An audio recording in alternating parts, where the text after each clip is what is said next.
want to look fierce. Fierce? Fierce. Second one. Tired of throwing them pity parties for yourself, huh? I don't do pity. Honey, those roots are singing all the while. Demetri coming to visit this weekend? No. Somebody inside? Don't be ridiculous. If it ain't sex, what's got you calling out that got her bad hair? Ever look at yourself and realize how other people must see you? You caught the whole used to be a man thing, right? That's right. Orange is the New Black. The Netflix series about life in a women's prison is now in its second season and shooting the third. The show is nominated for 12 Emmys, including one for Laverne Cox, the one and only. She plays a resident hairstylist, Sophia Brissett.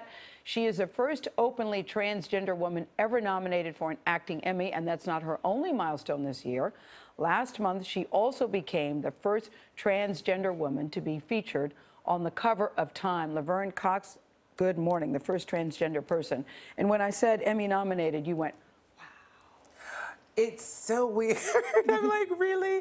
The funny thing is, I've dreamed about being nominated for an Emmy, Oscars, all those things my whole life. And I've given countless Emmy speeches in my shower. So to be nominated, it just feels, it's a dream come true. It really is. and Nora, tell everybody what you just told her in the green room about Time. Nancy Gibbs, of course, is the fabulous editor of Time magazine, and I was asking her which of her covers sells the best, and they're a subscription service, but she said, online, your cover was second to the Pope in terms of interest online. That is insane. I'll bet you didn't have that dream.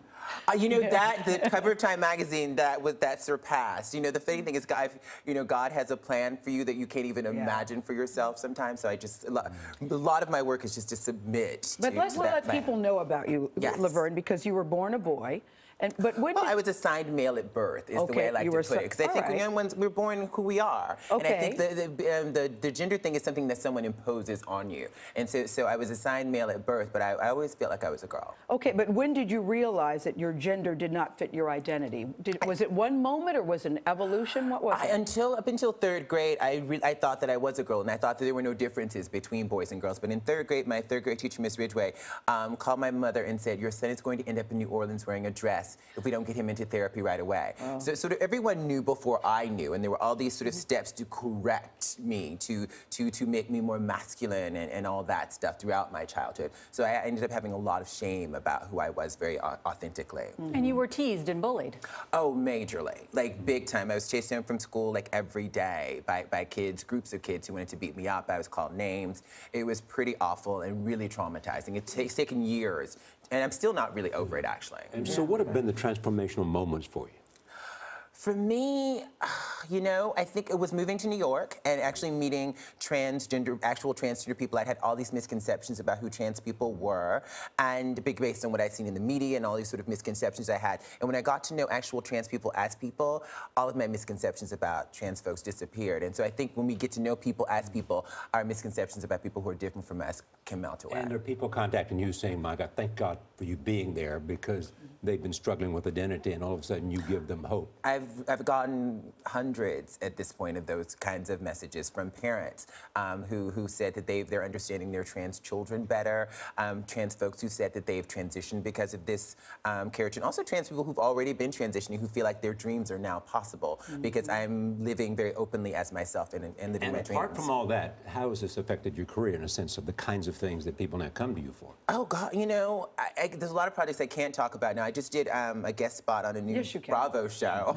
I did a guest spot on a new Bravo show called Girlfriend's Guide to Divorce is coming up later this year. I have a show called Go Bold, brought to you by Revlon, that's on the air right now. It's an internet show. The third episode comes out today, and I'm producing a couple of documentaries. So let's just say your career is really on fire. This girl is, you can sing the Alicia Keys song, but let's talk about your character on Orange is the New Black, because when you were first introduced, it was a man, and I thought, God, they got somebody that looks just like her.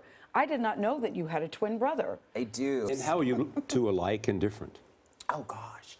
We're both artists, and we have both been creative. He was a visual artist growing up, and now he's a musician, and we've been very much supportive of each other's creative pursuits throughout. My brother was actually the first person who said that you're a brilliant actor and you should be acting. I started out as a dancer, actually. So we've been very supportive of each other's creative pursuits throughout our lives. Let's talk about Orange is the New Black, because the show is on Netflix, and we do these stories where, you know, television is at a golden age, and programs like Netflix are doing incredible programming. What a cast of characters. Yeah. What a group of female actors that you are working with, actresses that you are working with. It's incredible. I am so proud of the cast. Just seeing the clip with Kate Mulgrew. Kate Mulgrew, and what's been so wonderful for me as an actor is I get to work with veterans like Kate Mulgrew, and then like folks like Samira Wiley and Danielle Brooks, who are fresh out of Juilliard. They just graduated from Juilliard. This is their like first TV jobs, and they're so talented. I learned so much from them. And these women are so amazing. Anyone who says that women can't do anything as actors, they need to watch our show. Yeah. And why do you think there's such interest in this show? People are seeing themselves in these characters. I believe that. The interesting thing about this is that transgender has become a movement. Yes. It's been a movement for a long time. It's just people are finding out about it more. Next time you come, we must talk about dating. Okay. I would like to know how that is for you. Oh, honey, it's hard. All right, yes. Laverne Cox, great to have you at the table. And season 2 of Orange is the New Black is available now on Netflix. They're filming season 3.